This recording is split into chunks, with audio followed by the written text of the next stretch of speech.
Ladies and gentlemen, thank you for your presence and your interest in women leadership and entrepreneurship in today's session, especially in Africa. Africa has been a promising place attracting business owners and investors from all over the world and bringing some of the biggest opportunities to the table for those international entrepreneurs and investors. Africa is also the world-leading continent in women's entrepreneurship. Women entrepreneurs contribute to 7 to 9% of Africa's GDP, which amounts to $150 to $200 billion. Africa alone counts 24% of the world's women entrepreneurs, which is a pretty impressive number.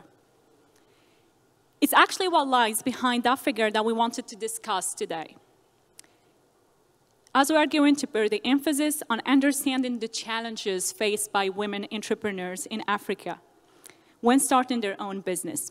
A discussion that I'm going to hold with some of the most prestigious entrepreneurs and leaders in the world in just a short while. The forum's this year's theme is From Crisis to Crisis, Towards a New World Order. We're all aware of the fact that this time things are a little bit different. Crises are not coming one after the other. They are coming one over the other, all at the same time. This brings the importance of closing the gap in Africa to another level. It is necessary to understand those challenges, capitalize on the dynamism of women's leadership in Africa, empower African women entrepreneurs and give them just the right tools and the right empowerment that meets the potential of entrepreneurship in Africa. In 2019, UNESCO in Africa Women's Forum interviewed 427 women who are entrepreneurs based in Africa with a view to understand the opportunities and the challenges that they are facing when starting their own businesses. I'm going to share with you some interesting figures. Less than 11% of the women entrepreneurs attributed the decision to launch their own business to a lack of career opportunities, casting doubts on the assumption that women in Africa start their own business out of frustration with their former employers. 80% of the women entrepreneurs interviewed used science and technology in their work. 24% reported that their business was something that they invented from scratch. 70%, and that's an interesting number, 70% claimed their access to financing was the greatest challenge they faced when starting their own business. 39% were aware of the existence of a local incubator for tech startups, for example, but only 24% reported having received support from them, with training being the most common form of support, allocating 57%, the other half being shared between financing, encouragement, co-working space, and equipment. 30% specified that their startup finance had come from their own source. 30% specified that their startup finance had come from a source other than incubators. 1/3 used their own funds, and half obtained a bank's loan. The rest of the women entrepreneurs interviewed said that their finance, were coming from either microfinance, local women's cooperative lending schemes, private loans, philanthropic organizations, NGOs, or international aids. To kick off this discussion, I joined the MEDays forum in being happy to welcome Dr. Zainatur Agimna Rawlings, member of the Parliament of the Call Constitutionally of Republic of Ghana. Dr. Rawlings is a medical doctor and alumna of the Royal College of Surgeons of Ireland, with 10 years of working experience in general practice in family medicine prior to becoming a member of the Parliament. Dr. Rawlings is also deputy ranking member of the Parliamentary Select Committee of Defense and Interior, member of the Business Committee, the COVID-19 technical team of the National Democratic Congress in Ghana, and she is also a member of the Climate Parliament and the African Parliamentary Union.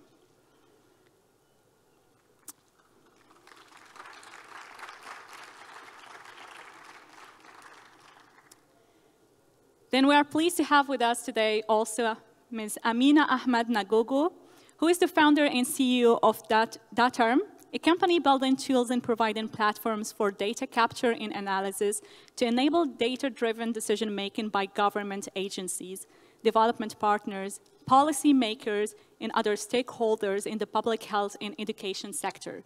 She and her team developed a PHC-centric HRHIS to track and ensure equitable distribution of health workforce in all communities across Nigeria.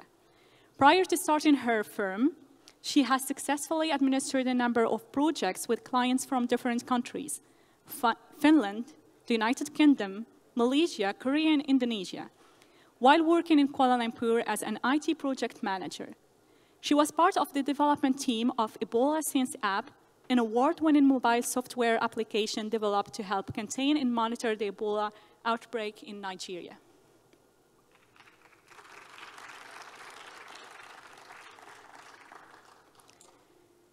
Then I'm pleased to have with us today Ms. Linda Afing-Kwesi, who is the founder and director of Kayseri in the Republic of Ivory Coast.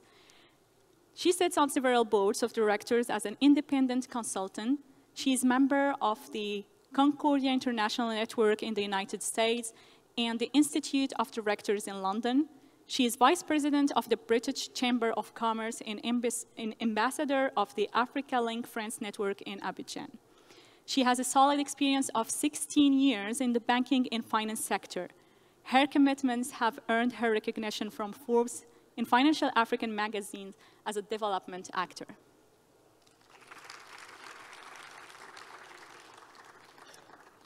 And I'm also pleased to have with us Ms. Etel Kofi, who is the CEO and director of Edel Technology Consultant, and she's coming from Republic of Ghana.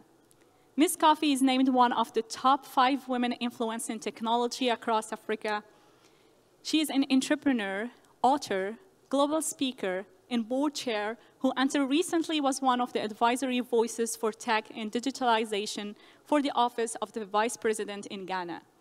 As an entrepreneur, she founded and built a Pan-African consulting brand called Edel Technology Consulting, and her company was named IT Consulting Firm of the Year by the telecoms and IT industry in Ghana in 2017. Her work in supporting women leadership includes Women in Tech Africa, Africa's largest women in tech group with members in over 30 African countries. Ms. Kofi sits on numerous boards, including one of West Africa's largest insurance firms, fintech, and logistics startups across East and West Africa, and she is chair of the Ghana Government ICT Sector Skills Board. She is involved with design and implementation of computer science curriculum for technical universities. Her awards include the Glitz Ghana Woman of the Year, Technology Award, and she is recognized as Africa's most influential women in business and government for ICT by CEO Global.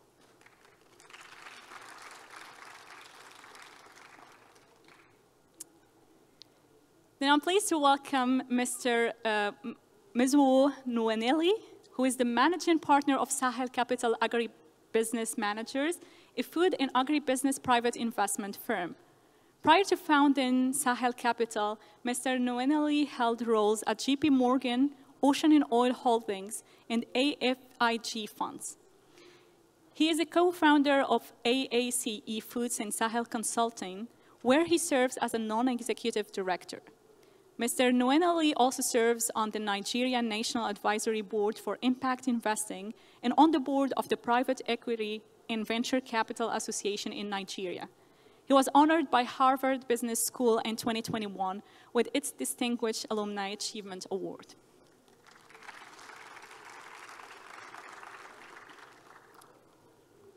And I'm pleased to welcome Dr. Kautal Biati, who is Board Director, Advisor, and Pharma Biotechnology Executive. She's Biotech Executive and Board Member in the United Kingdom. In the past, she held various global and regional leadership roles at Amgen, JSK, and Sanofi. She served as a strategic advisor to small to mid-sized cap biotech companies and venture capital firm investing in biotech and medtech. Dr. Albiati has been judge and mentor to seed European Union biotech startups. Her career spans 4 countries: France, the United Kingdom, United Arab Emirates, and the United States. She is author of health policy reports and a regular contributor to the International Policy Digest.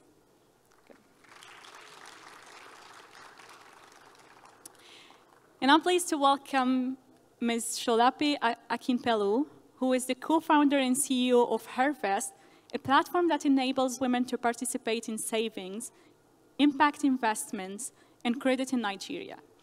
For over 12 years,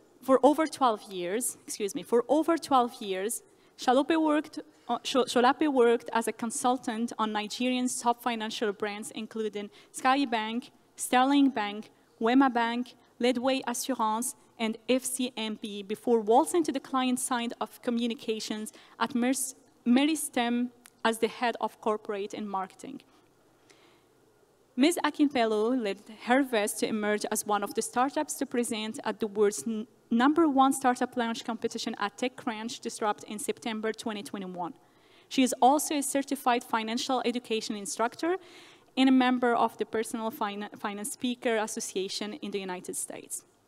She is a member of the Chartered Institute of Marketing, and Ms. Akinpelu is also the Nigeria Chapter Director for Women Tech Global.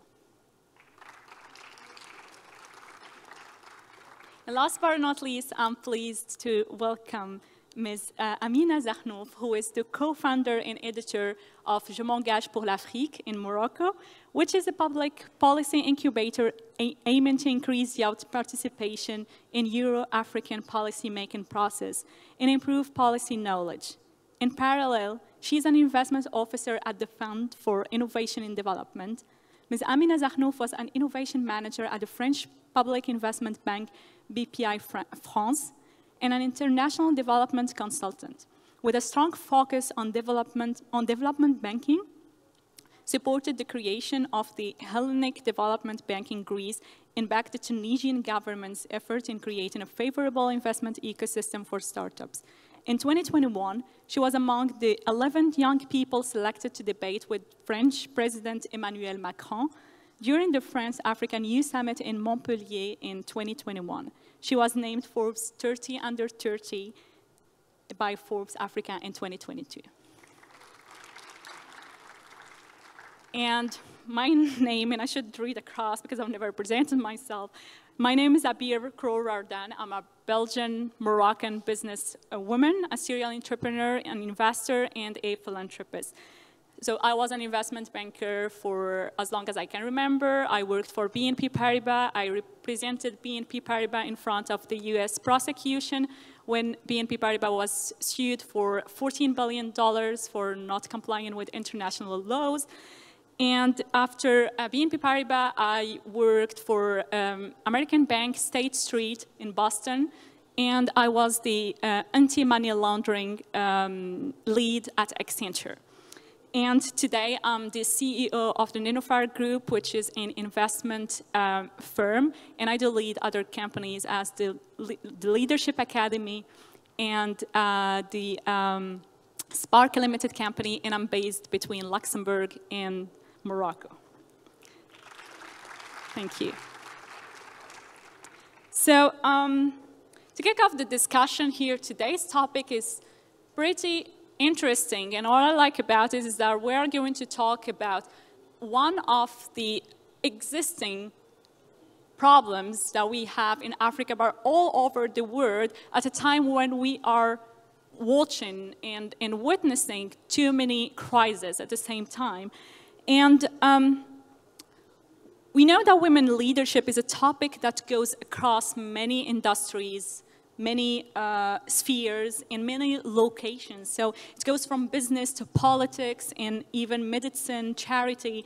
And my first question would be to Zanitor, especially that you are a medical doctor and a politician. How, in your opinion, has Africa stood out from the rest of the world in terms of women's leadership? Thank you very much, Abir. I think to start with, what I'm going to try and do is marry the relationship between leadership and entrepreneurship on the continent, because I'm a woman member of parliament. In Ghana, we have 275 members of parliament, 40 are women. There are no special seats, so we had to all fight to get there. And that figure has not really increased over the years. And why I'm bringing this up is because when we talk about leadership and how that can, women's leadership and how that can kind of lean into supporting women entrepreneurship, is that if we don't have enough policies in place, deliberate gender-sensitive policies that ensure that women are able to rise, what we have is a lot of rhetoric without the practical transformation of women moving up the ladder.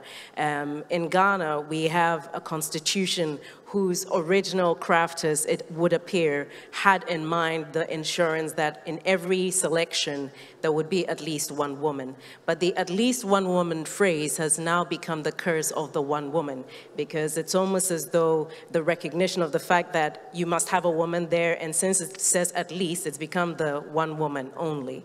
Why is this an issue? Because in a society where we have almost 50-50 in terms of men to women, it does not make sense not to have proportional representation. But that can only happen when you have reforms that happen within the industries, you have reforms that happen within the schools, reforms that happen within the various political bodies.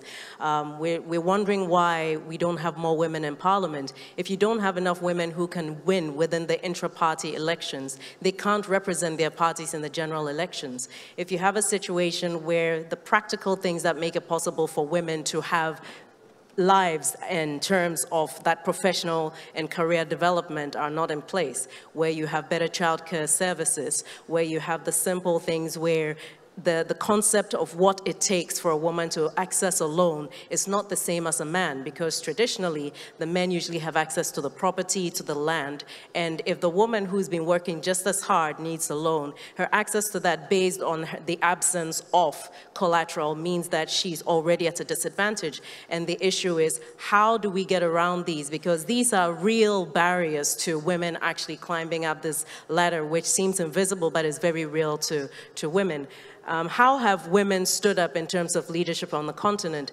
Given the statistics that we've seen on how much women contribute in terms of the entrepreneurship contribution, I think it's quite clear that African women are definitely more than survivors, because given the odds against them, it's a surprise that we have such a high figure, and as many billions as we have that women are contributing. And I think it really comes down to the resilience of women that we have across board. Leadership from the African perspective is not as easy. When we're talking about leadership, are we referring to leadership within the family where the woman is nurturing the children, keeping things orderly and attaining what she wants professionally? That is leadership, but it's not recognized officially. So you have all these surveys that are done, but that don't recognize the labor of love, so to speak. That contribution that women make that is not paid, that is not recognized, but makes sure that society keeps on operating as it does. And for me, that is an essential but invisible face of the leadership that women offer on the continent that constantly is not recognized, nor is it financially rewarded. And so in taking that role of ensuring that women are playing their traditional roles in society, and therefore not climbing or having the opportunity to strive economically as they would like to, what you have is a situation where women who could do more are not, because in their desire to make the family stay together, are not able to grow beyond a certain point.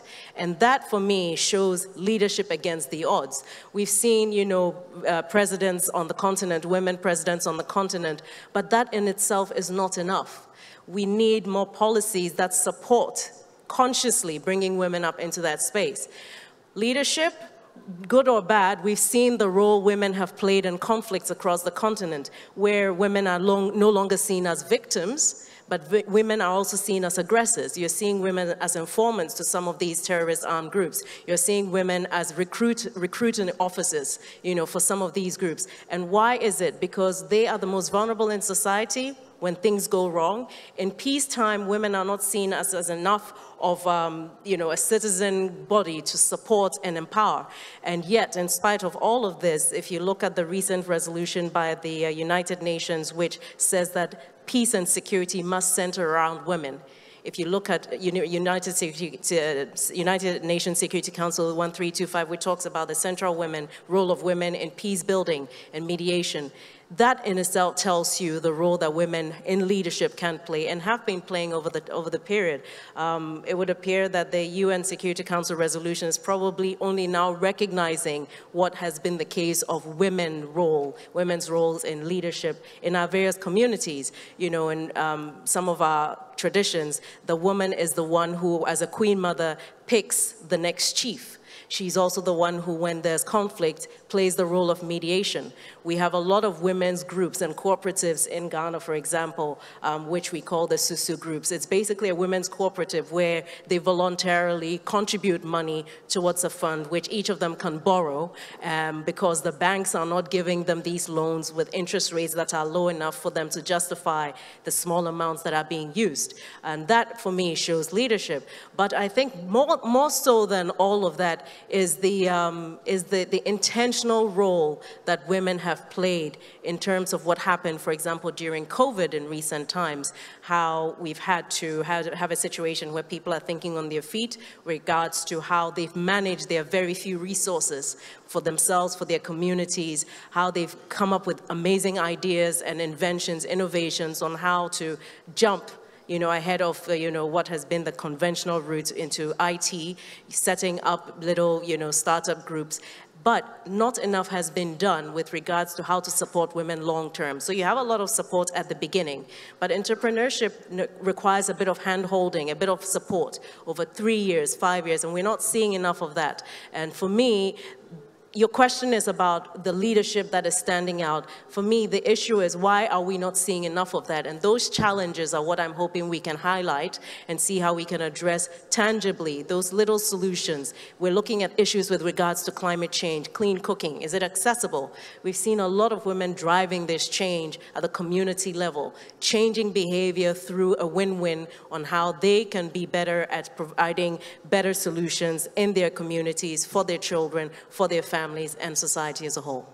Thank you so much, Senator, for your intervention. All those insights are actually impressively correct. And talking about the influence of society itself on how society itself is reacting to the importance and the weight of leadership.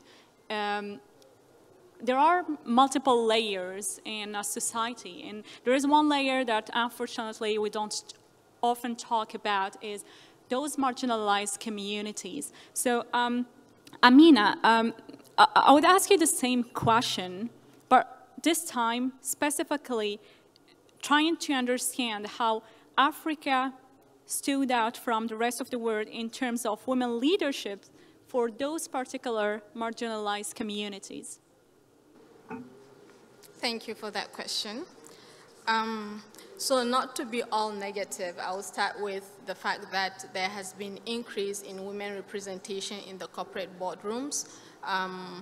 Over the years compared to previous years, there has been increase. There's a study by Deloitte, I believe, that says Nigeria, for example, there is like almost 60% increase in representation of women in boardrooms. So there are achievements being made. But when we are talking about these achievements, we have to also refer to the percentage. What numbers are we referring to? So this increase, the data says 20%. 20% representation of women in boardrooms, and even lesser percentage for those that are actually taking the CEO roles, 7%, and still much higher than other countries. Yeah, and we are not assuming that actually all women, or at least a significant number of women, are participating in the labor force. I work with marginalized communities. I've witnessed structural barriers that prevent women from fully participating in the economy, fully benefiting from the economy, from things as simple as education for girls. In 2022, across the continent, we are still advocating for raising awareness for the importance of girl-child education. In 2022, or uptake of primary healthcare services for livelihood of women and children. And for those that have actually broken that barrier of, okay, let's say they're educated, they have the qualification, the skills to be leaders in their chosen careers or profession, there's still another hurdle. Societal expectation and structural barriers that expects them to fully be there as leaders, as well as 100% fully be there as caregivers to their kids and families, without any enabling environments such as affordable childcare, flexible work environment, so that they can at least have that enabling environment to prosper. See, that's one of the reasons I don't like that word strong woman. I don't like the word strong woman because you only hear strong being used to describe the opposite gender when they're involved in extreme sports like boxing or wrestling. That shouldn't be our life. We deserve to have a life where I don't want us to be strong women. I want us to be humans that have, equal opportunities, equal rights to actually participate fully in the economy, to benefit from the economy, to fully utilize our potential as human beings, so that we don't have to use the word strong to describe, that process of skipping those hurdles just because we made it as leaders. It says a lot about, the struggles women go through, that any person that makes it as a leader, as a woman, she's strong. Because we don't have any other option than to be strong. It's just part of our life. So, negativity aside, there still has been achievements in representation of women, especially in public leadership role. Rwanda is making great strides, not just within the continent, but globally. I think they have like 60% representation of women. So yeah, there are achievements, but I also want us to remember, these marginalized communities, women and children that are not even after leadership role. They just want to survive, just have a basic happy life. And I believe every human being deserves that. Mm-hmm. Thank you so much. Thanks. Thank you so much, Amina. I so much liked something, a very important aspect of all this leadership thing that we don't talk a lot about is education. And always told that leadership should be something acquired when we are so little, like when we are kids. And you're absolutely right. Like, we see women sometimes fighting for leadership roles and fighting for gender equality, but that fight shouldn't exist in the first place. It should be like a normal right that women should have, not even ask for. And I think that this is where we reach the equality in gender that the word should be working around. Thank you very much, Amina. Linda, so I'd love to get your perspective on a specific challenge that women entrepreneurs are facing in Africa. We talked about the figures from the UNESCO and the Africa's Women Forum survey, and that was pretty impressive that one of the biggest challenges were around financing and incubators and trainings that women entrepreneurs can get from incubators, always around financing and training. How do you think that African authorities or just African ecosystem may help women entrepreneurs with financing and training needs? Thank you very much. I'm even going to start by saying, if we want to get equality, we should perhaps stop calling discussion like this women leadership session. I can see women here, maybe 2% of men. If it was leadership closing the gap in Africa, it would have been fuller. But we've called it women leadership, and there's women talking to women. What do we expect? We should start from there. Andrew, thankfully we have a man. So one man representing however many men in the other room, filled up with a gender balance. I think we talk too much. We need to stop talking.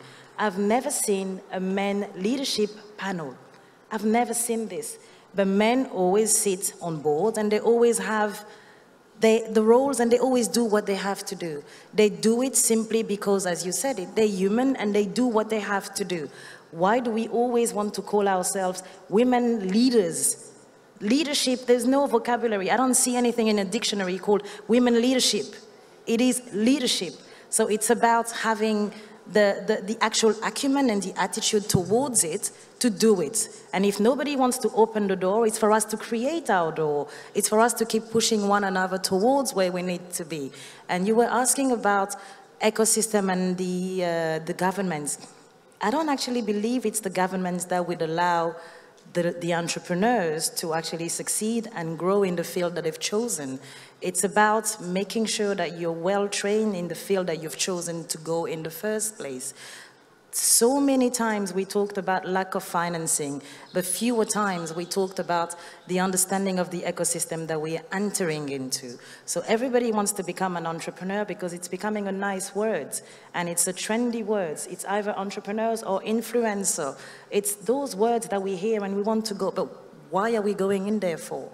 What do we want to resolve? What is the issue that is at hand that we want to correct? And what we do at our end is to make sure that we go from the roots. So we train. Today, I've got a company where we work on capacity building, and we train everybody. I make sure that we have enough men and enough women that will be trained, because that is how the world is. I don't want anybody feeling that they have the imposter syndrome when they're going to go on to a recruitment agency or a board meetings, feeling that they can't afford to do it because the roles are filled up with men. So we train them adequately. We show them what the ecosystem that they belong to is like. We make sure that they understand what they're entering into in the first place. And then we can start talking about financing. Only when you understand what you're doing, what you're representing, what is your company made of, then you can discuss with people that are going to be perhaps willing to support you. But we shouldn't forget that the entrepreneurs, we take risks. So why do we always want people to take risks for us? The minute you've decided to go onto that road, it's your risk. So you owe it to yourself to learn where you're going, to learn what you're doing, and what you're trying to bring into the ecosystem that you're going to belong to. Therefore, you've got to document yourself. You've got to read, and you've got to know what you're doing. That is the first step. Once you've done that, then you need to take the risk in yourself. So if you had a house, and you can perhaps take part of the equity of your house to invest in your own business, then you can aspire into anybody else taking risk into you. Because the minute you take the risk into you, you're going to work 100 times harder than anything else because you've invested whatever you have into this business, and you take it seriously. You take it seriously because you don't have any other way than to succeed. When we start that road, there's no other way. If you want to fail, do not become an entrepreneur. Because when you start, it's to succeed. There's no other ways, for the men or for the women. Once you've done this, then you can discuss and explain to everybody else what your business is made of. And because you have so much confidence in your business, maybe people will wish to invest in you because you've already invested in yourself. So once you take risk in yourself, aspiring to doing this, but it shouldn't be the main challenge. Understand and make sure you increase on your competencies. We talked about finances, but it's not the end game. So we start by training these women, and then we advocate in what we are doing. We make sure that we have a heavy communication in terms of what the business is about. We don't make the business about gender. We make the business about something that's solutioning an issue. And then if it happens to be a woman that's at the top of the business, all the better, all the better. But we make sure that we come in a position where we are strong and happy to be there. And we belong there. Nobody else is going to make us feel like we don't belong there. So it doesn't have to be a game of fighting for a spot or a space. So that's what we train women in having in the first place. And as I said, we push women and men together. So the communication goes hand in hand, so they can then discuss further in terms of partnership, why not? Investment, why not? And also looking for investors, because they then have the understanding of the ecosystem, of what they're doing, and what they aspire to bring into the market, which to me is the very first thing. Once you've gathered all these tools, you can go and talk to any government. You can go and talk to any philanthropist. You can go and talk to anyone who wishes to perhaps understand more or take your services or products. Because at the end of the day, before looking for somebody to open the door for you, you need to be able to sell. An entrepreneur is someone that's not only solutioning an issue, but is providing services and products. So you need to make sure that your services and products are adequate to the markets that you belong to. So financing to me comes really last. Only when we know what we're doing, we understand our ecosystem, we are not ashamed of doing it, we can see that there is a gap. Yes, the world today, we have an imbalance in what we're doing.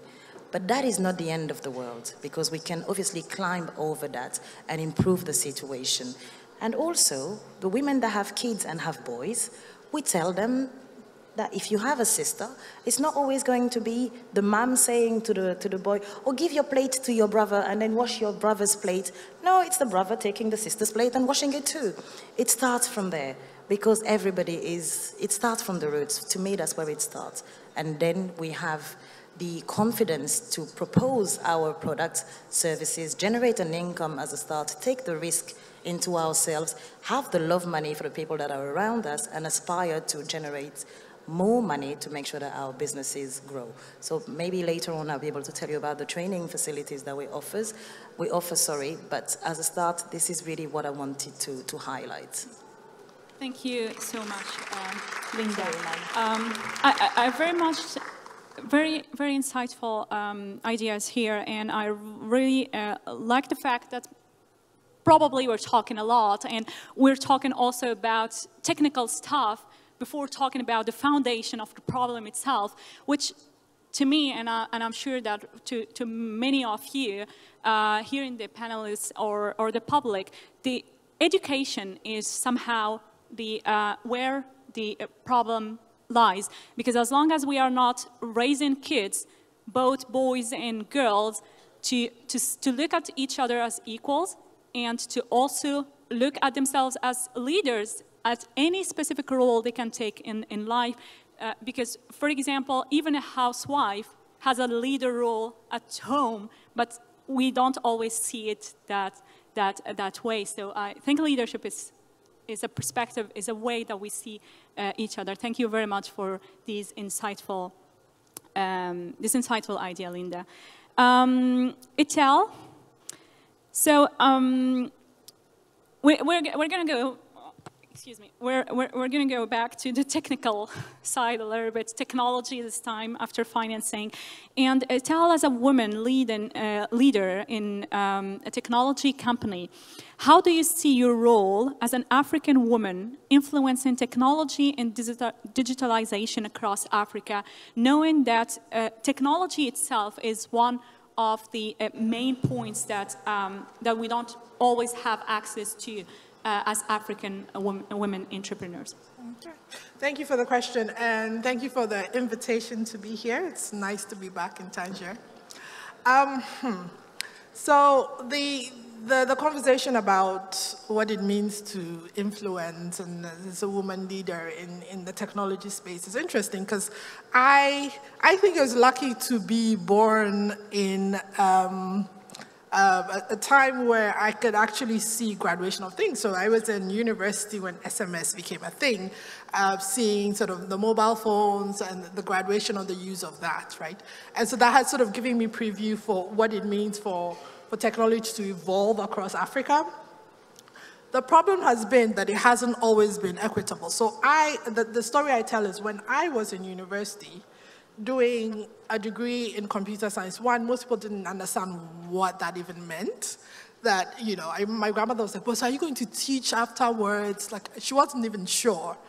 And then there were maybe 3 women in the class, 4 women, 1, yeah. So and then about 3 of us graduated, right? And then I look now and I see sort of the Gen Z generation behind us, and I see the wonderful number of examples that they have. So I couldn't, at the time I was in university, say there is an African woman that is building technology that I know, right? Like I couldn't, there was maybe one person, that was maybe Dorothy Gordon, right? She was that one person, but there wasn't And then we come back X number of years, and there is so many examples of women who are building tech companies, women who are leading tech policy, women who are also sort of advocating. And I think we have to be grateful, we have to be glad that we've come this far, but it's not enough, right? It's not enough that in the since 2022, women have raised, no, not women. So the startup tech economy in Africa has raised something like $1 billion in funding. 2% of that has gone to founding teams where a woman is part of the team. 1% has gone to only women teams. That's a really bad metrics. And when you go back and you look at the data, it's very simple. It comes back down to sort of the bias in the conversation, right? So when women go, and there's some data showing this, when women go to pitch for investment, the questions that they are asked are, so when men go, they're asked promotable questions, like what is the opportunity? What is the market size? When women go to investment meetings, they are asked risk questions. How will your business not tank? How will you not lose customers, right? So they're thinking of the investor while he's looking at a woman that's making an investment pitches. She's a risk. So the risk questions come out that way. And we've had to train, with Women in Tech Africa, we've had to train women to be able to sit in that room and be able to take that question and reframe it. And say, right, I can see that you see me as a risk. I can see that you see that I might not be your biggest return, but let me show you what the opportunity is in the space that I'm doing. This is where it goes to the question about training, right? Is that there are biases and issues that we need to bridge. And training and getting people ready and understanding that when you go into a space the battles we have, the generation before us fought, were harder than the battles that we have had to fight. And hopefully, the work that we do means that the generation that is after us will have less issues in going in to get investment, build companies, get clients. And I'd like to end with this, right? So as a woman entrepreneur, one of the big things for me is when I would go into a room and it'd be a number of strikes. You are young and you're a woman. And then I used to work in London, so you're black. And so we would go into that meeting and it used to be, no, but don't think about that. I was like, no, I go into that meeting prepared, knowing what the strikes are, understanding what the issues are, understanding the barriers, and understanding what the risks are. So when I walk into that room, I am prepared to deal with every single bias that's being thrown my way. So maybe part of what it means to influence is understanding what the barriers are for us now, what it means to break through the barriers, and make it easier for the next generation behind us to be raising, we can count on the number of fingers, the number of women, African women that have raised over $1 million in startups. Because every time they think, sorry, I get really upset about this, every time they think African startups and investments, they think micro entrepreneurs. They think $10,000, they think $20,000, and that's not us. There are 12 women in the whole of Africa that have raised over $1 million. That's not a good statistic, and there's work that needs to be done. Thank you. Thank you very much, Tel. That's an impressive figure, actually. 12 women, wow, and just 1 million in fundraising. Well, it always goes back to the same topics, which is education and awareness, being aware of what to expect as an entrepreneur, and we as women, our perspective to the world. Mizu, because closing the gap in addressing all those issues and challenges that we are facing here in Africa, but also in other places in the world, it doesn't only require a women force or the strong woman slogan or a women commitment to change the status quo. Men are also part of this dynamic, and I'm very glad to have a man on this panel. as a male leader, and I'm sorry to use that word, maybe I'll just take it away, because I agree with Linda that leadership on the vocabulary, as a word, it doesn't go with a male or female. So as a leader, being a man as you are, how do you think we can leverage the pronounced dynamism and potential of women's leadership on the African continent to serve Africa and to position Africa as a leader across various industries? Thank you for that, and I'm definitely glad to be on this panel. I think it's very important. I think there should be more men on panels like this. And Dr. Rawlings made an earlier comment about how the population in Africa is roughly 50-50. And if we're truly serious about driving economic growth across the continent, we can't do it with just half of the population. We need to figure out how do we pull women into serious, deep economic activity and ensure we put capital behind that. Now, there are particular reasons why this is also important, and in terms of using some of what we've done as an example, we manage a bunch of capital. We invest in businesses across the continent. And for us, when we're making investment decisions, we want to make sure that we have very thoughtful, diverse perspectives as we evaluate opportunities. Now, 3 years ago, we looked at our team and realized that we did not have that diversity of view. We had probably roughly 90% men at that time. And we then said, if we're truly going to make effective investments, we need to figure out how do we pull in this diverse and thoughtful talent and figure out strategies to do this. Now, in that process, our team right now is probably 50-50%. Actually, it's about 55% women, most who are senior executives. But that process of change has not been easy. Because to do that, and I'm giving these comments because I think as men leaders, and you find many men in decision-making positions, you have to be very thoughtful about how you bring this diverse talent into your team. And because in many cases, we are the ones making those decisions, we need to be aware of the benefits and the difficulties of doing this. And so for us, it was, how do we, people talk about mentorship, but I think it's more than mentorship. It's about sponsorship. How are you identifying that talent? How are you pulling that talent in? And how do you make sure that you give the right opportunities to that talented professional, that talented woman professional, so they can then build that platform of skills and then expand. And that sponsorship is very critical. It is looking long-term and saying, identifying individuals and saying, I will sponsor you. And when I say sponsorship, it is opening doors, it's being an advocate for, it is fighting for, to ensure you have this talent. And then when you do bring that talent in, you have a much, much stronger organization. Now, in terms of how we invest, because even investing, we come across, so we do growth capital, so it's brick and mortar, not tech. And so many companies we come across tend to be family-owned.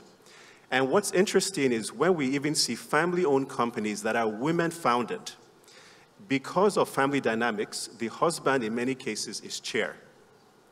Now, that creates opportunities and challenges that we've also had to wrestle with.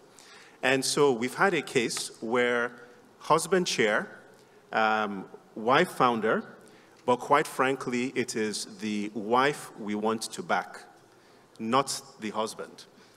And so we've had to have difficult discussion pre-investment to say, can we migrate the husband to a non-executive board role and have the CEO fully be the wife? Now, it makes complete business sense, but you also find that family dynamics are also very difficult to bring it to play. And in this particular situation, the entrepreneur we wanted to back picked family over business, and we could not move forward with that transaction because we could see that dynamics would have been favorable. But at the same time, marking that if this woman was on her own, we definitely want to back her 100%. Another case is family business, husband, 2 wives. And in pre-investment, we said, we like the dynamics on this team, but to strengthen governance, we need to figure out how do we document roles, compensation, and obligations and KPIs of each individual. Because what we found is that, interestingly enough, that wasn't documented. So it means the husband who is CEO, you have XYZ compensation and KPIs. Wife 1, wife 2, who are executive directors, here's your documented compensation. And what we find is putting many family businesses, that is not codified. So we also see our role as investors in looking at businesses. How do we strengthen governance, including looking at these family dynamics? Now, I'll touch on one more point, which I think is important as well, which is as we look inwardly and are saying, why are we doing what we're doing, separate from making effective investments, is also from a personal context. So if I look at our own personal context, I have built 2 businesses with my wife, who has been an anchor in those businesses. In fact, I'll probably argue she's probably smarter than me in many aspects. So it's hard for me to imagine not bringing this talent in other aspects where we have other strong women professionals. At the same time, I have son and daughter, a daughter that is young age, very driven, and I can't imagine a scenario where she would not be able to have the opportunities. If she was going to raise capital, she would have the challenges that different entrepreneurs face. So for me, it's in my own sphere, how are we building that enabling environment? How are we looking at our organizational structure, not only in Sahel Capital, but across our portfolio companies to ensure that that culture enables diverse people to thrive, including senior women professionals. And it's very easy to ignore those issues. But I think it's very important to be attentive, whether it's issues around engagement with family and children, whether it's issues about the jokes that I told in the office, whatever that dynamic is, how do you create that environment where talent then wants to come in? And then what I'll say as the last point is what I've found is that where you're able to attract that talent in from a purely selfish perspective and create that, an environment where that senior women professional talent can stay, it gives you an edge and a competitive advantage because that talent is less likely to move elsewhere and is more likely to stay and remain.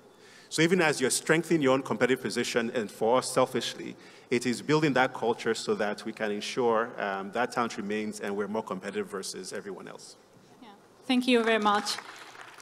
We've talked about financing and training and so many technical stuff to understand a little bit what are the challenges that women entrepreneurs and leaders are facing in Africa.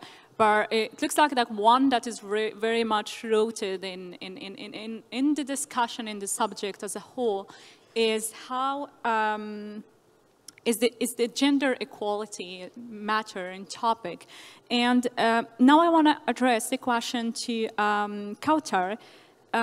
In your opinion, and based on your own experiences and on your background, what are the main causes of the gender gap in terms of entrepreneurship in Africa? And I would add also to that question, how can we close that gap? How can we sort this out? That's a tough question. 2 questions actually that are very interesting, but very tough to implement. So I think against all odds in Africa, the main issue is not from the supply side, not a discrimination from the financial institutions towards women. The problem, a study that has been done by the African Development Bank has shown no discrimination against women in terms of allocation of credit. What the study has shown is that there is a problem of self-selection of women themselves out of the credit market. You may ask why. The reason is a low perception of women themselves on the creditworthiness of their own businesses. And we are talking here not about early stage companies. We are the business case that was made in that study by Morsi and all, and you can Google the study if you need more details. What has been found is that there is a lack of awareness, or there is a lack of trustworthiness on the creditworthiness of the business itself. And so this is a behavioral aspect that needs to be addressed by the policymakers. The other issue that has been touched on is an aversion to risk by female. Men are more risk takers than female. So in terms of supply side, there is no issue, there is no discrimination. This is a data-driven or a data that this is what the data show. In terms of demand side, there is a low capacity of women to assess the financial aspect and the business creditworthiness. There is a behavioral problem, which is a self-selection of women themselves out of the market of the credit. And finally, and I think it is an important one, is the non-access of women to capital and to investors and to enabling ecosystems, which are the incubators, accelerators, or the angel business networks. So these are for the causes, and this is what the data show in Africa, and especially in North Africa. Now, when it comes to the solutions, I think there are four pillars that policymakers need to work on. First is to give access to give women access to capital and to funding. And it has been said, it could be a crowdfunding, it could be microfinancing, it could be grants, it could be whatever sort of, it could be credit. The second access to give women is access to literacy, so literacy about finance, literacy about knowledge about leadership and how to present their business case. The third pillar that we need to address is give women access to markets, because what data has shown is that women, even when they are at the center of power and they are entrepreneurs, they will focus on local markets. They will not expand on international markets. So we need to enable women to think about international markets and export market. This is very good, very important for the balance of trade. The fourth pillar, and the last pillar that policymakers need to think about, is so the networks, to adjust their policies based on data. So they need to sponsor research on female entrepreneurs and guide their policies according to the data. So my final point would be, and this would be a recommendation to policymakers who I hope will listen to this talk or this panel, is to have an ecosystem approach and a sector-based approach. So what is the ecosystem approach? The ecosystem approach is when the policymakers will be deciding on reforms on a legal side or on a regulatory side, I would like them to link those reforms to the public and private investments in a manner that it will expand this access to markets, it will expand access to capital, it will expand access to information and to communication. The second approach that I would recommend that policymakers have is to have a sector-based approach. My colleague, the panelist, has mentioned that there are few people in tech.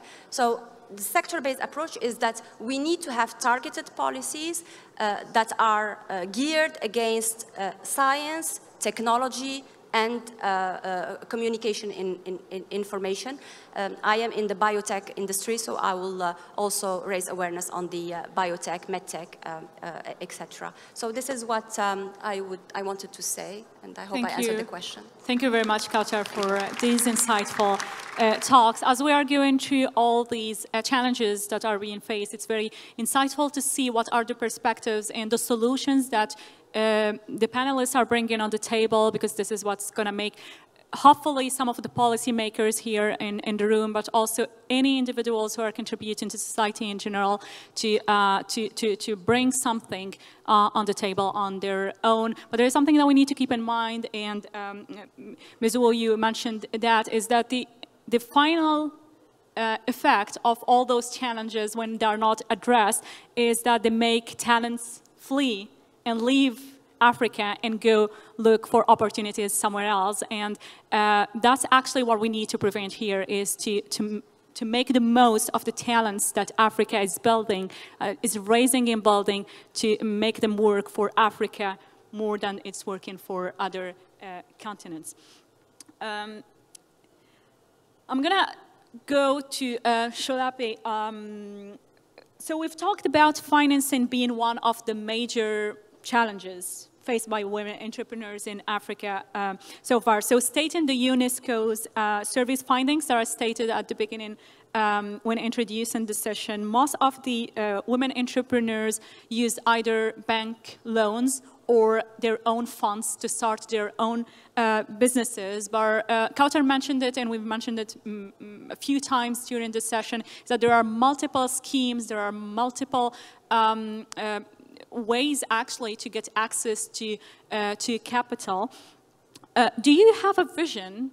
Or I'm very interested because that's what your company is doing. I would like to know if you have a vision for Africa, how to build a strong financing ecosystem that would first enlarge the sphere of what's being offered as capital accessing or capital options, and how can we enable women to get easier and in a more equal way access to capital to start their own businesses?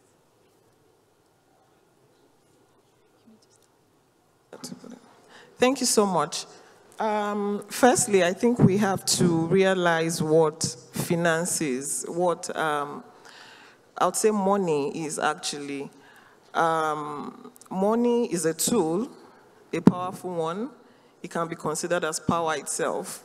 Maybe that's why they call it currency, because it's got some, current in it.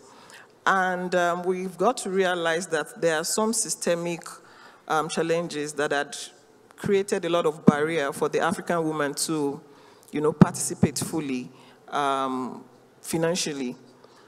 Some of them are dated. Some of them were, I would say, that were inherited wrongly. But leaving the issues, as an inclusive fintech for African women, we've realized greatly that the greatest barrier has been mindset, followed by financial literacy. So with mindset, we realized that when we came to the market to pioneer inclusive fintech for women, we realized that women are not homogeneous, it's an heterogeneous audience. And then you have women in rural areas generally, or townships as we call it in some areas of Africa, and then you have women who are urbanized, and they have varying levels of challenges. So the ones who are urbanized in some instances have, the income inequality as challenges. They have low trust in financial services because the participation, maybe from board level, to banking halls, to investment or wealth asset management staff, as you see it, is usually male. And then they consider that these are not opportunities that they can participate in, it's for the boys. Going to the rural women, it's a lot of, it's a high level of illiteracy, both general, that is broad illiteracy, and then, lack of financial education. So what we've done, and I'll come to other custom areas that we can lift participations generally for women. So what we've done is to democratize the opportunity and digitize existing systems. Because we realize that if you want to replace, especially for the rural women, if you want to exactly replace and say, oh, we know what, we're going to build bank, we're going to put maybe physical banks, maybe 10 meters away from each other, they still will not go in it. We narrowed in and started with women in agriculture because we realized that in rural Nigeria, a lot of the women there are agrarian. And so what other people had done before was to say, you need, let's say, $250 to till a plot of land. They give you that money. But then, you know, a woman who, for instance, has an ailing child would, you know, care for that child. Then there's a partner who is possibly, you know, abusive, gets some of that money. So at the end of the day, that woman is not able to fund what that credit was taking before. And so what we did was to arrange input financing such that you need $250, you need input, you need fertilizers and all of that, tractorization. We do all of that for you. It's not sufficient to fund such women. We support it with technical assistance, and then we expose them to competitive markets. At the moment, you know, they get to sell off the aggregates to global organizations like Dieu, etc. So you realize that that is beyond what the conventional or traditional banking, you know, would do for a woman. So in solving for them, we have to lean beyond what looks easy or what it looks like is easily fixable. We have to create custom solutions. It could be moving things here and there, and I call that innovation in itself. It doesn't have to be a never done thing before, but in moving things all around. And so you realize that that way we are able to lift up economic participation for the rural women. If you go to a rural woman now and just say, come save, they cannot save what they don't have. But with sustainable finance that has been designed for them, that's profitable for them, they can now participate in savings, they can now participate in other layers. And that way, it's an upward movement for both women on both sides. And that's, I think, what we need generally with a large part, you know, of African women living in rural areas, and a lot of them still doing about 80% of transactions in cash. So we just certainly have to lift participations on both sides. Obviously, particular sides need more work, but with consistency and throwing a skin in the game, it can be done. Thank you very much, Cholape, for the insights. It's interesting insights that we are sharing today and talking about that ecosystem, that perfect ecosystem that we want to create here in Africa. Hopefully we create it here in Africa, it's going to be duplicated in other continents, that the change is starting from here. There are multiple actors, if I may say, that should intervene to build that ecosystem. Like enterprises, individuals first should be part of that change, of that process, firms, and then I think that like the foundation of that change should come from people with power, like policy makers. Amina, how do you think that civil society and youth groups in particular, which is like that coming generation that should build their own future based on what we are doing, how do you think that civil society and youth groups may influence policymakers around women entrepreneurship? Thank you. First of all, this is absolutely exciting because I'm the last one to go in this first round, so I've got to catch up and take so much of your insights and ideas, and those were fantastic. Linda, you said something that started the organization that I currently lead, which is that we're always invited to talk about ourselves with each other, and not much with anybody else, really. And it is much the case for women as it is the case for youth. And let me tell you about young women, it's always the same. And so we've tried to challenge that and try to bring about not just a principle of inclusivity, but of realism. Of a realism that is actually very flagrant in a continent that holds the most youth out of the entire planet. So at some point, this conversation needs to happen together. The other point that I find really interesting that we kind of support at Je m'engage pour l'Afrique is the place of policy and of government in entrepreneurship, in creating the modalities of the world that we live in. And for me, personally, and I think my group follows me in that, policy is absolutely paramount to make up this gender gap, to make up any gap, any market gap that exists right now in entrepreneurship. And so far, I don't think we've done it right. I think we've talked about a lot of, in policy making here in the continent, about gender exceptionalism, not much about gender mainstreaming. So what you will see constantly is blah, blah for women. This is this new women financing vehicle. This is a financing vehicle specifically for females. This is a guarantee scheme specifically for females. This is blah, blah, blah, women on the side. And then that's exactly what happened also on women entrepreneurship and leadership. What this does was actually studied many, many times in policy making. It's labeling bias. So let me give you an opposite example that doesn't talk about women at all. France in 2022 has decided to create special schools, or not necessarily special needs schools, but special schools in the most disenfranchised areas to bring about more change in those schools, finance them more, bring about more investment. They named them Éducation prioritaire, priority education. In the next 5 years, what did you think happened?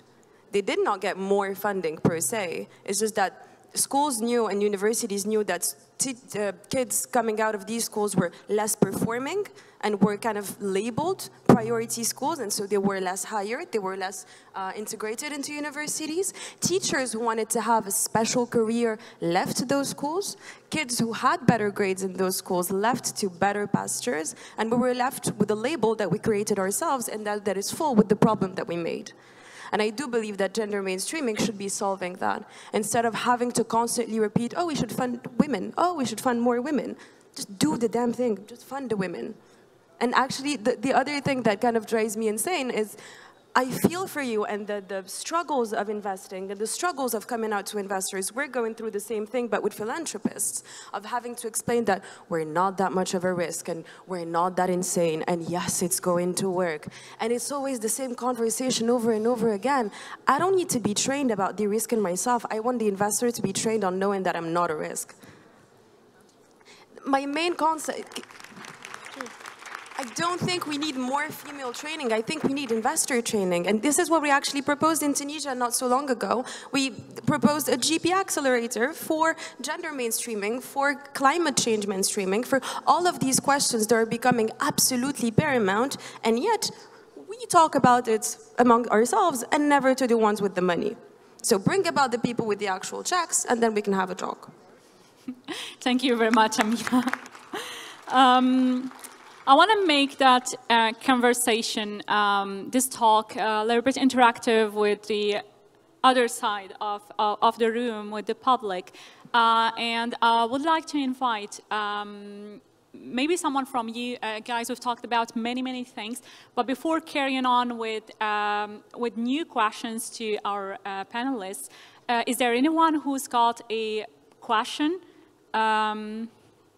Yes, please. I don't know who is in charge of the mic. So I've got someone here.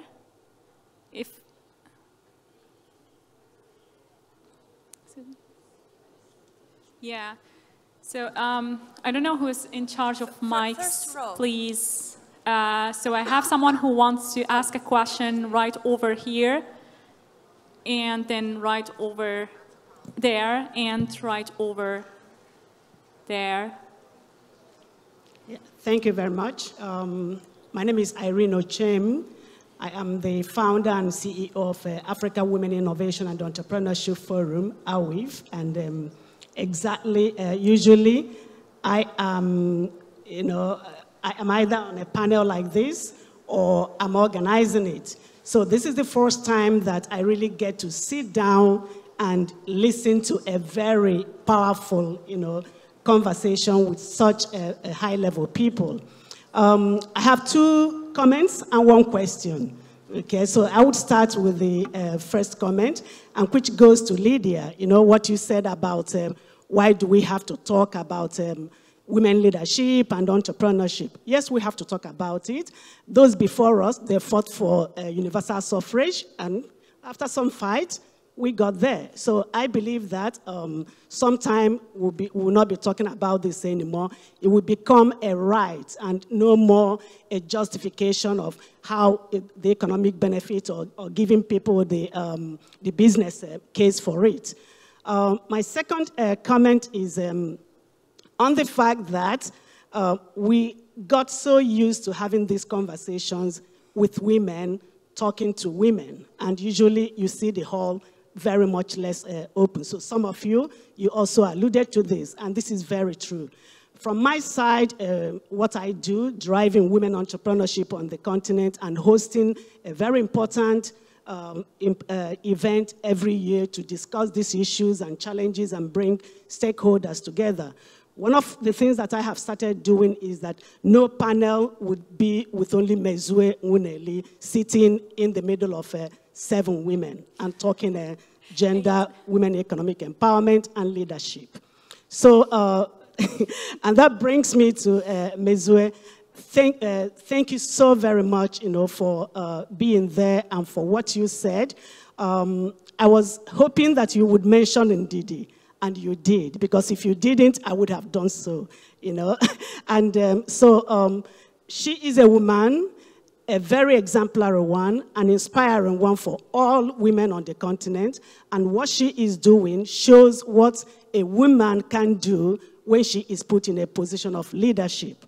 Having said that, somebody asked me a question.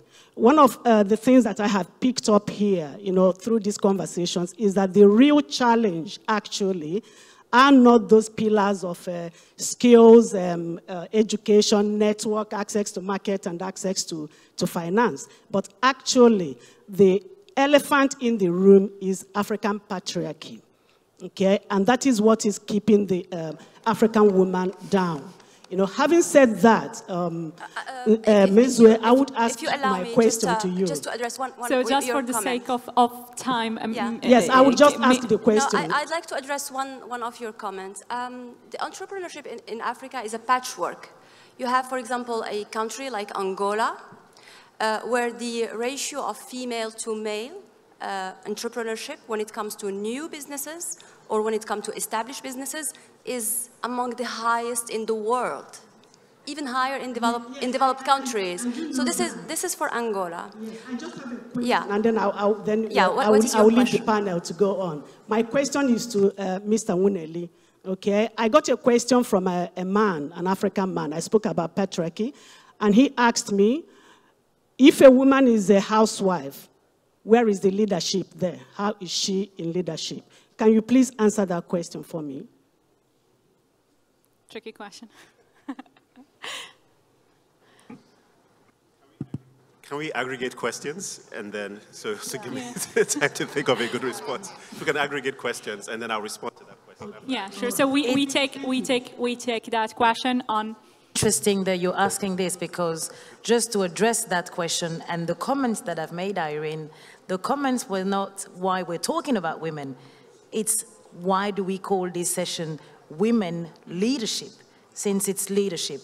And that should answer your question. If the housewife is if the woman, is managing the house or is a housewife, where is the leadership? Why should that question even come about? It's the same thing as why do we call it women leadership? Why? It's like us saying today, my husband is working, I want him to pay for the electricity light, and I want him to, I want to pay for the gas, but yet again, I still want him to open the door for me. All these points, I think, they're good, but we need to go into execution.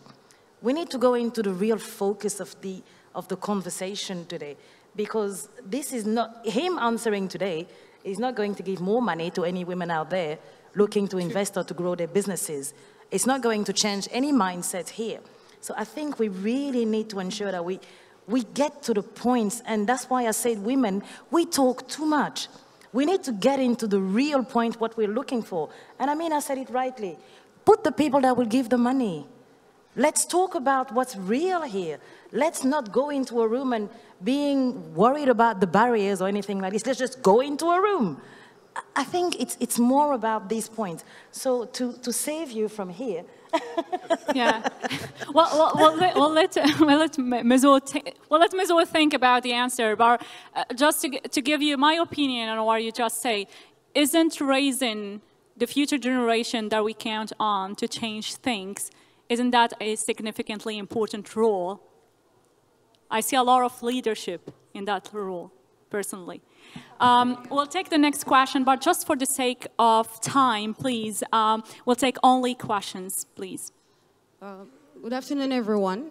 I'm Fadima Tu, founder of the Young African Aviation Professional Association and IFA Group, a startup in aviation, tourism, and hospitality. I don't have a question, I will be brief. I have a contribution and an appeal, because I've heard the panel and I want to congratulate all you women. Whether you put it leadership, whether you call it the way you want, seeing women who can inspire other women and the young girls who are right here is an inspiration that they too can make it. But we have a big problem. How do we close the gap? First, considering the 5 regions of Africa, I come from Central Africa. 6 countries with a population of almost 40 young people. So, in the future, when you're talking about it, the informal sector is where we find the majority of women in Central African region. So that should be taken into consideration in having these investors, because it's good to have the macro investment, but what matters most for us is the micro, the people right down there. As a social entrepreneur, I focus on rural areas and underprivileged. And that's where the right need is. And if attention is not being given by all those who bring in the strategies, the policies, it won't work. So I decided late 2019 to become an entrepreneur in my field, because promoting tourism, ecotourism for those in the rural areas would have been a new form of technology, of source of income for them, because people would have gone there. So take into consideration, and I want to ask those who are ready to invest. One of the African fathers I have says, to be is to do is to do it now, because tomorrow is never guaranteed. So I have my project, I need investors. If you're an investor and you want to know more, come meet me after or tell me, I'll reach to you, and let's meet next year and say, you did it. So if we want to stop talking and act, I'm right here for 4 more days. I want to live here with investors for my project, for the 6 countries I come from. Thank you. Thank you. That was a wonderful pitch. Thank you very much. I think there was a question here, but honestly, just for the sake of time, we'll only take questions from here. I'm sure that you have valuable insights too about organizational. Okay, I'll be very short. My name is Latifa Chakri. I manage a company in telecom and digital communication named Mint Africa. But my question is more under the head of AMEWA, African and Mediterranean Women in Action. It's an NGO based in Paris. My question will be is going to be very precise regarding operational actions. After this panel, what are you going to do? What will be your plans with the Africa Union leadership program that is actually trying to coordinate actions in Africa in women or leadership, African leadership in general? Thank you for your question. Any volunteers? So, yeah. So, I'm not quite sure if I got the, sorry, I'm not quite sure if I got the question right. It was, what are we going to do afterwards with the African Union? Right. Okay. So I run Women in Tech Africa, one of Africa's largest women in tech group. Now, one of the things we've shifted in doing the last couple of years is the conversation about policy and having conversations with policymakers. So we had the bright idea that the AU were the people to talk to, because all the governments, the problem is they have very few pathways in how to engage with them when you're a standalone organization and you're not coming as a sovereign body, you're not coming under a country. I personally done consulting work with the AU, but that would mean that I still have sort of some connection, but it's very difficult. I have reached out by email. I have reached out, because this is actually a point, yeah. I have actually reached out, and you'll get an email and get redirected to somebody else. I had a conversation where I started from the AU and ended up with an email for somebody in the EU, right? Because somebody kept emailing me, okay, you email this person, you email, and then I finally said, you talk to the guys in the EU because they are, right? And so there is a barrier there as to how, and maybe they need to tell us how we integrate with them. But in terms of sort of the women here, I think every woman here is working really hard to push barriers. But when it comes to AU and the organizations like that, ECOWAS, whatever, they just don't have pathways, proper pathways for us to reach out and integrate with them. That's, if anybody from the AU is here that can answer this question, that would be great. Thank you. Amina, excuse me, Ms. Wu, I thought, Amina, you wanted to add something on that? I just wanted to absolutely confirm what was just said. It's been 2 years that we've been trying to actively look for contacts within the African Union. It is Kafkaean how hard it is. It is blowing our minds. We've managed to have conversations with them within the realm of the EU-AU summit that happened last February, but that was about it. So again, if anyone knows anyone from the EU, I'd love a number. Sure. Great. What do we want to do with the AU again? Ms. Wu, I'll get back to you in just a while, but I think... Sorry, this is yes, an acknowledgement of the fact that there is a huge gap between us, the people, and the AU. However, the AU has the Pan-African Parliament, which is made up of members of parliament who are from the constituent countries. So every country that has a House of Representatives has members of parliament that go to the Pan-African Parliament, and that is supposed to be the recognized legislative body that is part of the AU architecture. So perhaps, for starters, one could make contact with whichever members of parliament are at the Pan-African Parliament from your various houses of representatives and see whether you will get the kind of result you're looking for. Because if you don't, then you can hold your parliament responsible, and that puts more pressure on the Pan-African Parliament. Try that angle, because I do recognize this problem, and it's the same issue we have with support for countries that are trying to change behavior and climate change. There's always this executive to executive conversation where when they say they're dealing with a country, what they're actually doing is dealing with the ministers or certain directors, but they're not dealing with those who are on the ground who do have the capacity to make changes with the person on the ground, because that is that number that's going to add up to the change you're looking for. So there is a fault or a flaw in the paradigm with regards to how this change we speak about at the strategic level actually translates into the operational, and that definitely needs to be looked at from a policy point of view. So please, thank you. Thank you, and thank you for the time to self-reflect on a... So you're going back to the first question. I wanted to make sure I didn't ignore it. I wanted to make sure I responded. And Irene, is that correct? Yes.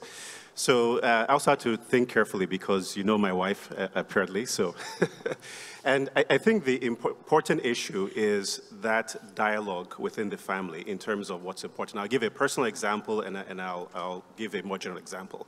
So Indeed and I have been involved in building 3 different companies. Ace Foods, a food manufacturing company, we had to look to see where are our individual strengths. Hers, she's more of an extrovert. She's a good people person, and so she handled the building of our sales and marketing initiative. I focused on the capital structure, the fundraising, the operations. The consulting arm, she's ex-McKinsey, so she focused on driving that business. I'm a good consultant, I'm not a great consultant. On the private equity side, that is what I've done for my entire career. I've focused on building that. So it's the conversation as the family, what is important. Now, to your specific question, which is the leadership of a woman at home, if the woman is a housewife. Now, I think the single largest impact on the children's development in the future is that housewife potentially, if she's the one staying at home, invested in the children. Now, men like to take credit for the success of the children, but the reality is that in many cases, that success is driven by the very close attention and time spent by the woman invested in the children, should that be the role that is played in that household.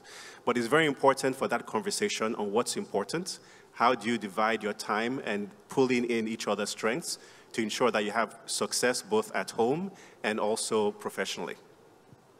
Thank you, Ms. Wu.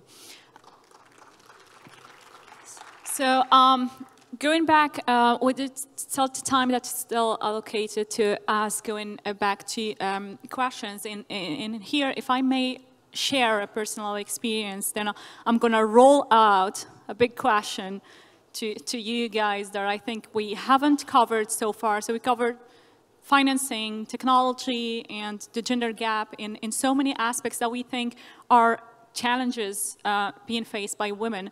But if I may share my own experience, so I started working, probably not here in Africa, but I think it's valid even everywhere in the world. I found myself actually at 23 years old, when I just graduated like 1 year later, being picked by my manager, who was the sales executive at BNP Paribas, French group, who picked me to represent BNP Paribas in front of the US prosecutor and a group of 10 people from the FBI who were suing the bank for $14 billion at the time. And then I was an ambitious person, so I don't know, very often we get that question, are leaders born or they are made? I don't have the answer to that, but I know that I was kind of people that would have people want to listen and want to get on board with me with my ideas. And then I had in my early 20s, important roles like being leading the AML offer at Accenture at 27 years old, and then, oops, got pregnant. And this is actually, it's actually not a technical, it's not a technical issue. It doesn't have anything with whatever we talked about. It's a natural thing. How do we sort nature? And I think that we don't always talk about this as being one of the challenges that women face in their career, as being entrepreneurs or as being leaders, executives in their company. So I found a way, going back to work after my maternity leave. I couldn't get any more to the top for basic natural reason. For example, I was breastfeeding, so if I go to London on a business trip with Accenture to meet a client, I would go from Luxembourg to London and then come back from London to Luxembourg in the evening. In Dublin, you need to go through Frankfurt, so it was another story. But I would take 2 flights every day so I could breastfeed my baby, and it was something. And I think that caused me to not be able to climb any more to the top. And the solution that I found, actually, because I was being told that if I don't get a chair on the table, I bring my own chair. So what I did wasn't actually to bring my own chair. I brought a whole table, and I built a company. I started a company, and I brought a table, and I brought many other chairs for other people if they wanted to come on board. But I see that, Kautar, you wanted to intervene. How do you think that we can sort natures that we can't even control? Well, thank you for directing this question to me. But I think we need to shift the narrative. The narrative should no longer be for a woman career versus motherhood, or career versus social life or marriage. Or I think women are bright, and they can be good mothers, good wives, good in their professions, and they are also allowed to have a career if they choose to. So I think society as a whole needs to shift this narrative that a woman needs to choose at some point in time. She doesn't. A woman can live as a man lives. He can be CEO, he can be chairman, and he can still be a good husband and a good father as well. So media should work with us to shift this narrative, and the civil society as well, and us as mothers or future mothers need to teach our boys that their mom is allowed to have a career, and she would be a good mom as well. Thank you, Kautar. Yeah. It's just say, sorry. Sorry. Interesting point, because I used to be an investment banker. I have a 22-year-old and I have a 14-year-old. When I had my daughter, I was sitting on the trading floor and I was pregnant. I was big like this. I don't know, you talked about mindsets. This has never reached my mind that I would not be able to work after that and I would not be able to get to the top. So I was sure that I would have my child, deliver her or him, whatever, and carry on. So already I was prepared to come back.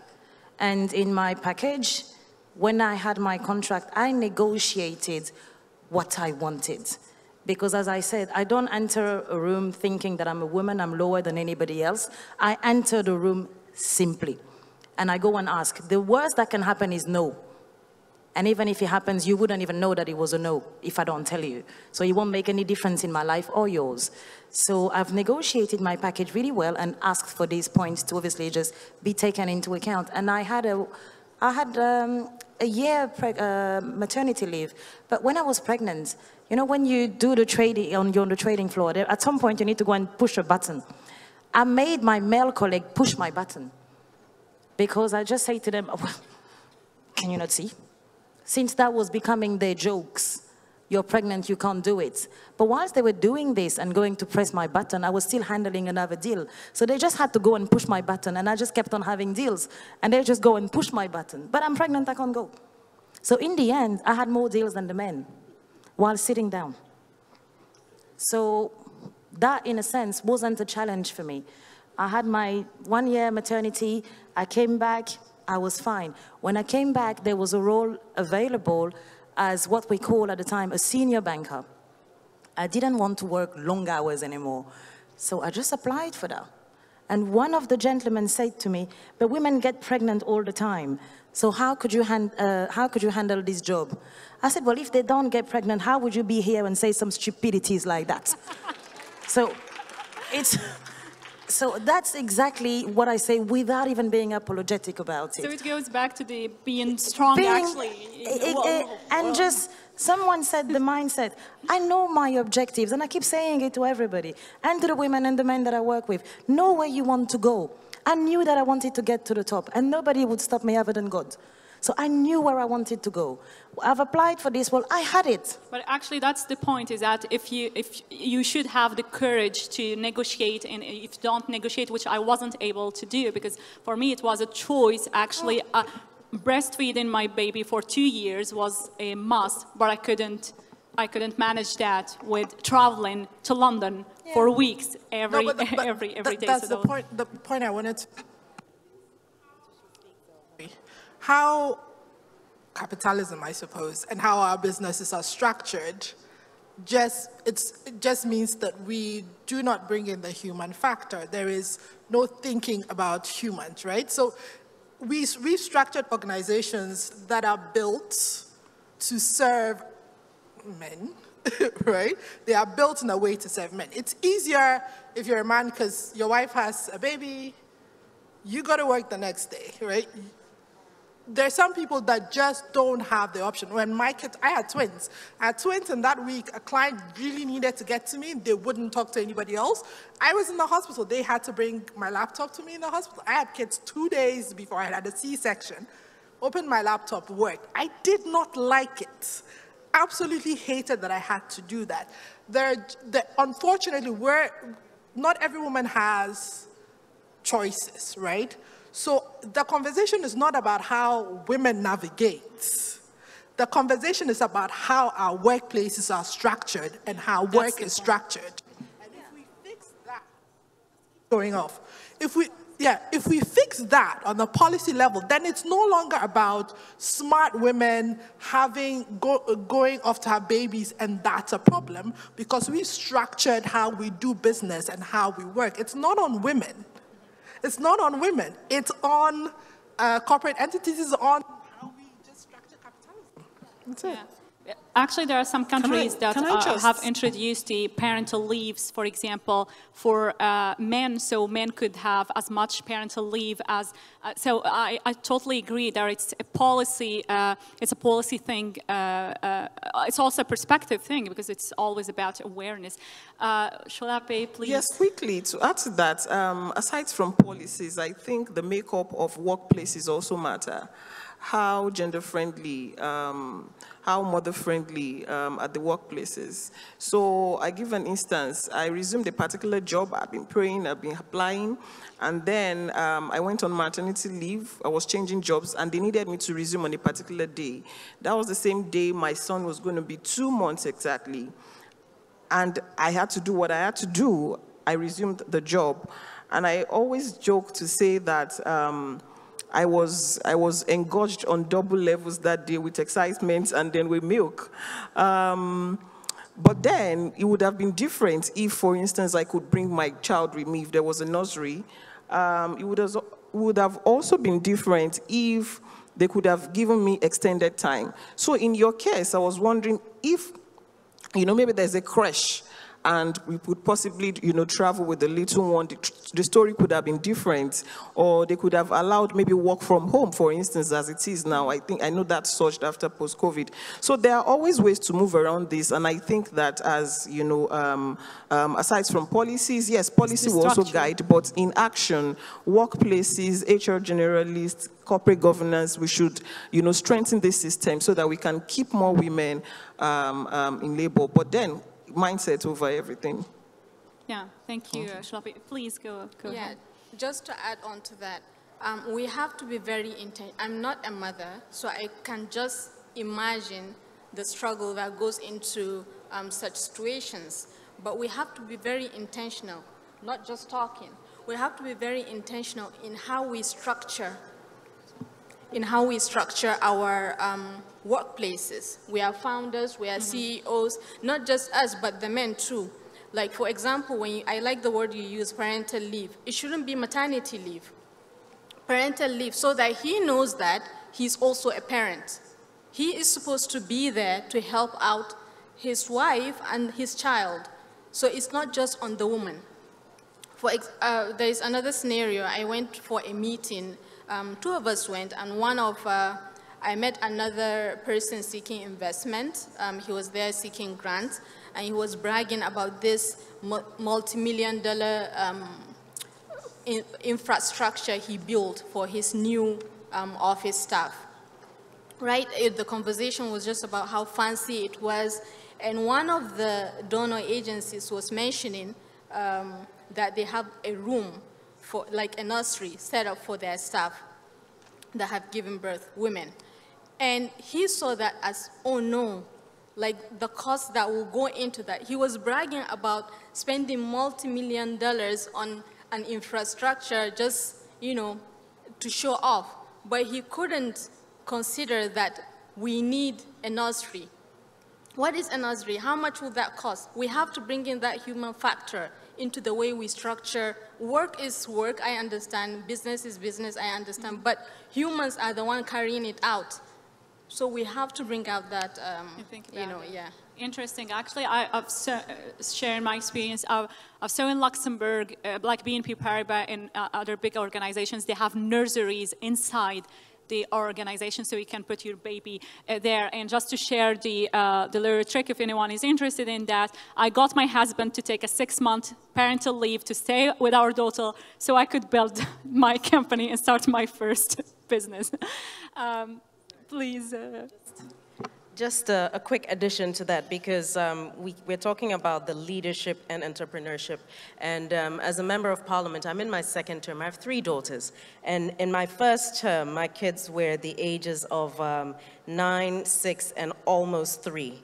So it was really rough. And it comes down to this issue of, I'm a professional. I'm a medical doctor. So it's not a lack of awareness. I grew up in a home where my capacity to do things was never based on you're female, so you cannot. I've actually had to sensitize myself to the fact that there are people who are limited because they were told you can't because you're a woman. But when you get to a certain point, the reality of your womanhood is shoved in your face. As a member of parliament, we had very long sittings in parliament. There were times when we'd be in the chamber till 1 a.m., 2, sometimes 4 in the morning. And in a situation like that, you know, I would say to the men at some point at 12 or 1, and I say, listen, I'm going home. Why are you going? We're not done yet. I was like, you have a wife at home. I don't. The simple structures that we have, the supporting structures that make it possible for women to play on the same field as men, that with all due respect, men don't have to think about because it's not their reality, means that, like you know, Amina said, we have to be intentional about how we fashion these policies. And to give credit where there's one country in Africa that's actually shown an interesting thing is in Uganda, they have a new law in place where the budget of any ministry, department, or agency cannot be approved unless it satisfies the criteria of gender mainstreaming as well as its effect on climate, which is an important step in forcing the institutions to now look at things through a gender lens, so that gender mainstreaming isn't just that conversation, it's actually realized, you know, in a practical way. And just to also mention the fact that on the issue of the housewife, are we at a point where the whole concept of the economic indices needs to be changed, and we need to actually quantify the monetary value of what the housewife is doing, so that as a citizen, as a woman in a country, you are given a particular amount of money as part of your role towards that role that you're playing in terms of keeping the family together, raising children, because that's a lot, but it's not quantified. And there should be a quantity put to it, and then we can understand economically what it is that countries need to be doing better, because where a country is putting its money is where its actual focus is. Yeah, absolutely. Absolutely. Thank you very, very much. I'll go back to the public if you have any additional questions for our panelists. Don't see hands. Looks like we've covered everything, but I still have one question. There is a gentleman who wants to ask a question. Oh, please, Yes. I No, he was telling someone that they Oh, it looks like you're trapped.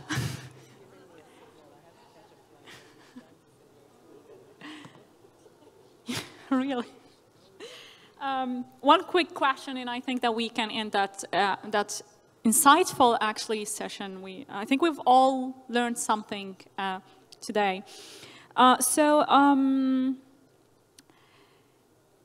Going back to technology, because, well, technology is still one of those challenges, and access and usage of technology in one of those challenges. I want to leverage some of your experiences, like the people who are in IT in particular, and I know that IT is involved in any kind of industries. Do you have, like, in your own industries, an idea, an overview of how, what's the current state of digitalization and the digital transition, and how do you think that, as a whole, on the African continent, if we can work on a global digital transition all at the same time, one continent at a time, how could this advance the women entrepreneurship value in Africa? Amina. Yeah, so I'm into technology. I'm a software engineer, but my application of technology is in the public, you know, like I keep mentioning, marginalized communities, public health sector. There was, so we have these figures. There is a huge penetration of mobile phones in Africa. Everyone is excited that we have this, but in some communities, there was a project we did using technology to enhance antenatal care demand in public health facilities. And we're very excited about that prospect because data has shown that there is huge penetration of mobile phones in Africa. We went to that community, and it's not the case. We wanted to send messages to women to remind them to come for antenatal care services. But that didn't happen because the community don't have that, the women don't have that mobile phones. The mobile phones are in the hand of the men. So if you want to send a reminder, and the men are the decision makers of whether the woman actually goes to the facility for antenatal care, for her own health. So when we talk about, yes, there are technologies and there's, the technology is not in the hands of the people we think that it is in. We don't have mobile phones for women. It's very hard to, like, for example, financing. We want to send money to women directly so that it doesn't have to go through the husbands. But being able to do that requires them to have it directly. They don't have it. So we have a lot of, in some communities, we have a lot of interventions that we want to implement, but the infrastructure and the resources are not there. Sometimes, okay, reaching these women, not just the mobile phones, but internet connectivity. The women, I mean, the environment doesn't have infrastructure for telecoms. We have to go with offline first solutions. So the data is not real time. We don't have if we are sending reminder messages or if we are sending money, the data doesn't get to them in real time. It doesn't get back to the decision makers and managerial level in real time. So yeah, there are a lot of technologies implemented, and I'm very excited about all the activities we're doing with digital technology, but as I work with these communities and these marginalized communities and women. Amina, if I may just interrupt 1 second. I would just want to thank Senator for your presence with us today and all the insights that you shared. Senator has a flight to catch, so we understand the importance of time, and thank you so much for your time and for being with us today. It was a pleasure and an honor. Thank you so much, and I'm so sorry to break the party. It's been absolutely a pleasure being on this panel with all of you. I hope to see you again soon, and thank you so much. Thank you. Safe flight. Thank you. It was a pleasure. Amina, oh yeah, so I was saying, as we're excited about utilization of technologies in our communities, we have to also look at the percentage of since we're talking about women, and we're talking about how women empowerment through education or through financing or through healthcare, we have to consider the amount or the quantity of women that have the hardware or the technology that we can communicate to them with. They don't have it. It's not in the right, that high percentage we're seeing penetration of mobile phones or technology in Africa is not to the women. Is to the opposite gender, and most of the decision making is that patriarchy. It's up to the male, which the barrier that we are trying to break. It has to go to the right person. Yeah, so that's all I have to say about this. Thank you so much, Amina, for the insights. To the tech conversation. So moving us from the sort of the not having side of digitalization to the having side of digitalization. Sorry, long day. There are different layers. And Amina has alluded to it. The first layer is affordability, access affordability, right? So the cost of devices, the cost of laptops, which is where the gap widens for men and women, right? And so you alluded to the fact that you say the numbers are good, because we've all seen these numbers, and then you go and you realize it's 1 phone per household, and it is the man that holds the phone. So there is the first layer of just access to the devices to connect to technology devices. Then there's a layer above it, which is access to the internet, right? So there is policy work that is pushing that countries must work so 1 gigabyte of data is less than 1% of the average, average income in a country, right?